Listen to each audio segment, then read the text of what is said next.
Hi guys, it's Heather. I'm coming to you live from my kitchen where I'm making the creamy chicken rigatoni. I had to think about what it was. I'm really excited about this recipe. This recipe came out a while ago and I have just not had time to make it. You know, when you deal in recipes all the time, you always have great ideas for dinner and sometimes they just don't get done. So on the stove, I have a pound and a half of chicken thighs. And all I've done was brown them. They're not completely cooked all the way through, and that's on purpose.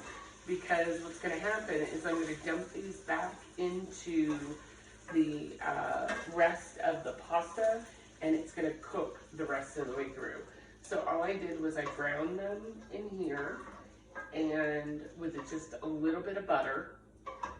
So they may still be a little bit pink, but that's what you want, so that you can finish cooking them when you're doing the rest of your recipe. So what's the rest of the recipe?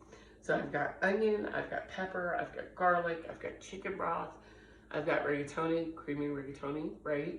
And then I've got tomatoes, and a little bit of cream cheese, which I love. That's where you get that creamy spot. So I'm using my rapid prep mandolin to do both my pepper and my onion. I'm gonna pop my little food holder in there. I'm gonna pop this guy out and make sure that everything looks good. Yep, it does. And I'm gonna add in half of an onion. Let's see what's on the back here. So if you haven't seen this before, you've got two dials on the back. You've got one that gives you your thickness and your thinness, which is down here, and one that gives you your kind. So I'm actually gonna use Julienne, and I'm gonna do probably blade number 6. Okay, I'm gonna throw these guys in there. I'm gonna throw my food holder in there, and I'm gonna go to town. Now, it's not diced. They're sliced, right? So what I'm gonna do is I'm gonna do my second onion real quick.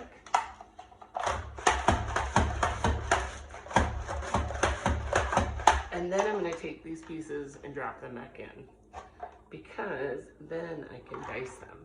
Now, could I do this with a knife? Sure, but what the cool thing about this is that this is all gonna sit in the food hopper back here, and then I'm gonna be able to transfer it easily into my pan, which is what I want, right?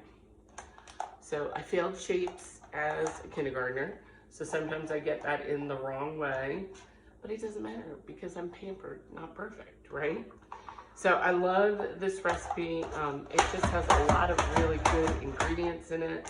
So you can see how those onions were diced, right? So then I'm gonna add a red pepper, doing the same things.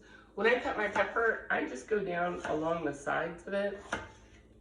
You could also cut the tops off and then scoop out the middle if you want to, but for me, it's just easier to do it that way. And you know what? Now that I have these so neatly stacked with my chef's knife, I'm actually just gonna do a quick chop with these. A good knife is gonna give you the option to just do a quick chop. For me, I don't care if they're all the same size, because I really just want to make sure that I get the pieces in the pan, right? So, but I like the way the onion chops that way, because I think chopping an onion is harder.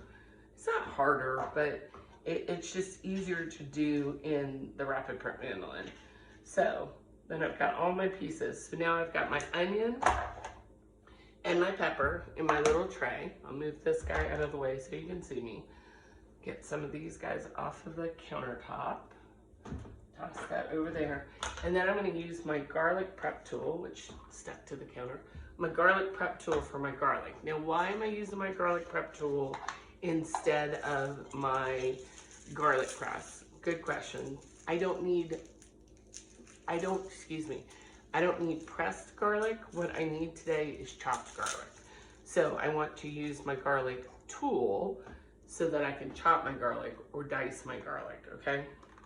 So what comes with the garlic tool is this guy. This is a paste maker. So if you're working with ginger, nutmeg, those kind of things, you can make a paste. It comes with the cleaner, and it comes with the peeler, which is one of my favorite things, because all you gotta do is put it on the counter, give some pressure and a roll, and you've peeled your garlic. Now, y'all, if you're buying jarred garlic, that's all well and good, but they put junk in it to make it stay good. So instead of having junky garlic, you can just use the garlic prep tool to get fresh garlic. So I've got a second one that got peeled, and then I'm gonna do 2 more real quick. These are kind of skinny garlics, but I'm gonna do the same thing. It's just a little pressure. You kind of feel it when you do it. It kind of pops, and then the skins come off, and you can just throw them right into, like I said, this one's really skinny, so it didn't like it. And then you see down here, you get minced garlic, okay, or chopped garlic, which is what you want, instead of pressed garlic.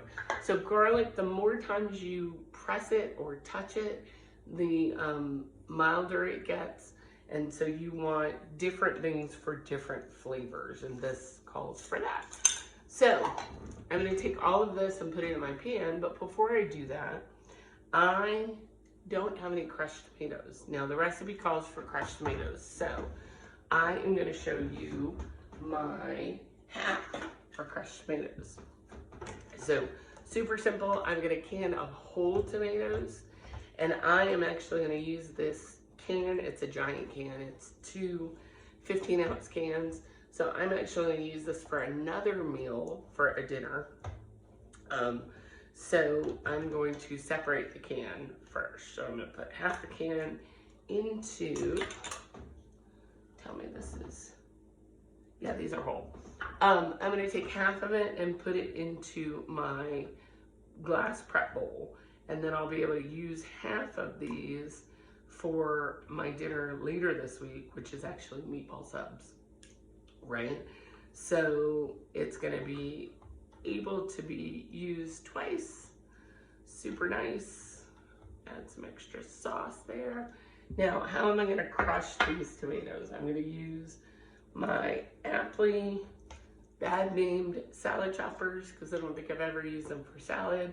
Although tomatoes might count, right? That's pretty close. So I'm gonna use those, and I'm just gonna go to town in here. And just cut those. Try not to get tomato sauce on my white shirt. I didn't think about that when I was planning for my day. But just super easy.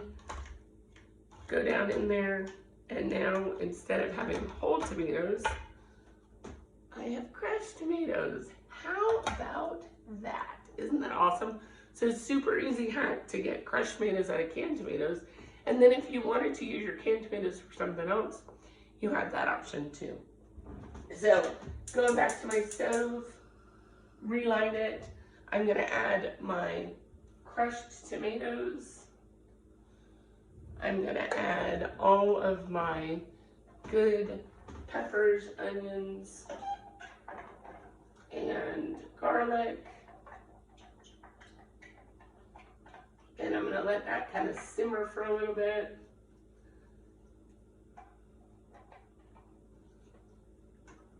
I can get some more of those onions and garlic out of there. Then I'm gonna add my chicken broth. So I need 3 cups of chicken broth. So I'm gonna use my chicken broth. 3 cups of chicken broth, and I didn't get my cup out earlier, so I'll do 3 cups of chicken broth, and then I'm gonna do my noodles. So,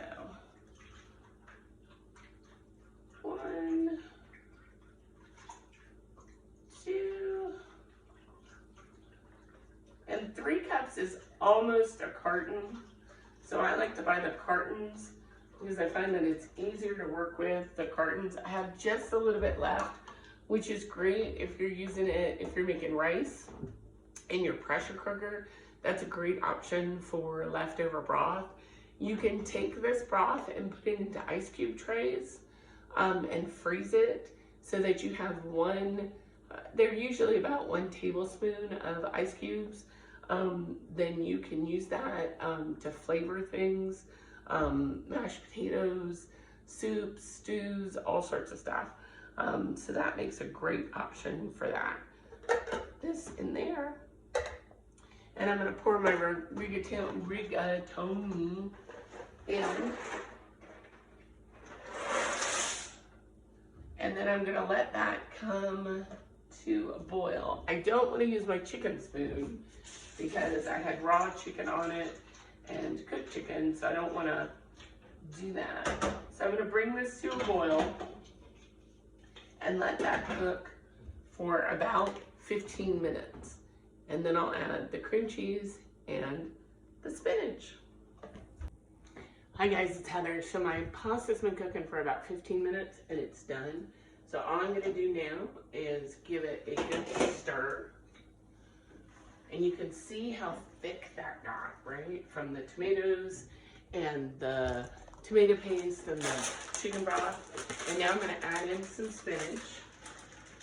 I love to add spinach to pasta. You can add spinach to any pasta dish you guys make. The best thing to do with spinach is to put it in your bowl, then put your hot pasta on top, and then it'll wilt. It's so good that way. I'm gonna stir in this, and then the last thing I did was made some grated Parmesan. Now, I love to use the coarse grade side, but you could use the fine grade side, and you can also use this guy, which is the zester grater, and use it for really fine over your bowl. So 1 pot easy meal, chicken rigatoni, creamy chicken rigatoni in the 1 pot, which is beautiful because while that was cooking, I was able to clean up my whole kitchen. And so now I can sit down and enjoy my dinner and not have dishes. So thanks for watching. If you need any more recipe inspiration, tips, tricks, recipes, or tools for your kitchen, comment below and I'll hook up with you and see how I can help you in your kitchen. Bye for now.